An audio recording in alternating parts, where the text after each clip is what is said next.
আসসালামু আলাইকুম রহমতুল্লাহ।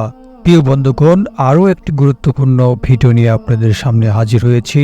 আজকের এই ভিডিওতে আপনারা জানতে পারবেন বিস্ময়কর ৩ ব্যক্তি সম্পর্কে যাদের কর্মকাণ্ড দেখে বিস্ময় প্রকাশ করা হয়েছে। তো চলুন কথা না বাড়িয়ে মূল ভিডিওতে চলে যাওয়া যাক। প্রিয় বন্ধুগণ, হযরত আবু যর রাদিয়াল্লাহু আনহু বলেন, ৩ ব্যক্তি সম্পর্কে আমার বড় আশ্চর্য বোধ হয়। শুধু তাই নয়, বরং হাসি পায়। আর ৩টি বিষয় সম্পর্কেও আমার এত চিন্তা হয় যে একেবারে কান্না আসে। এই ৩ ব্যক্তি সম্পর্কে আমি আশ্চর্য বোধ করি এবং আমার হাসি পায়। তারা হইল: ১.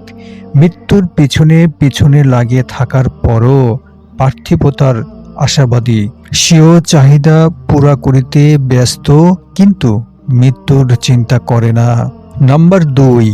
গাফেল ব্যক্তি সম্পর্কে আমার আশ্চর্য বোধ হয়, যাহার সম্মুখে কিয়ামত উপস্থিত, অর্থাৎ কিয়ামতের বিশ্বাসী হওয়া সত্ত্বেও মৃত্যুর জন্য প্রস্তুতির ব্যাপারে গাফিলতি করিয়াছে।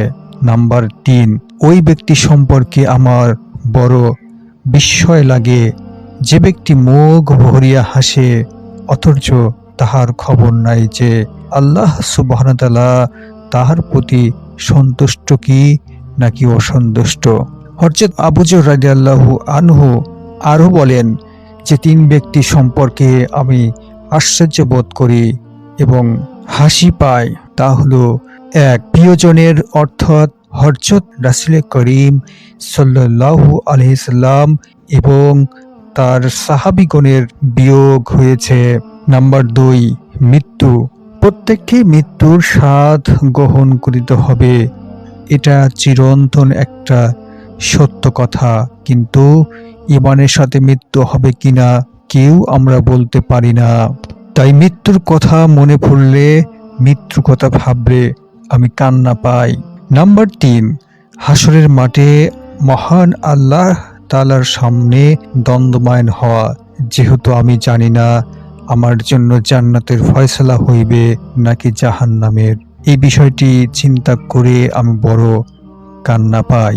প্রিয় বন্ধুগণ, বুঝতে পেরেছেন যে বিস্ময়কর এই ৩ ব্যক্তিকে আমরা আল্লাহ সুবহানাহু ওয়া তাআলার কাছে আশা করব আমাদেরকে ঈমানের বলিয়ান হয়ে আল্লাহ সুবহানাহু ওয়া তাআলার সন্তুষ্টির মধ্য দিয়ে জীবন পরিচালিত করার তৌফিক দান করুন। আমিন।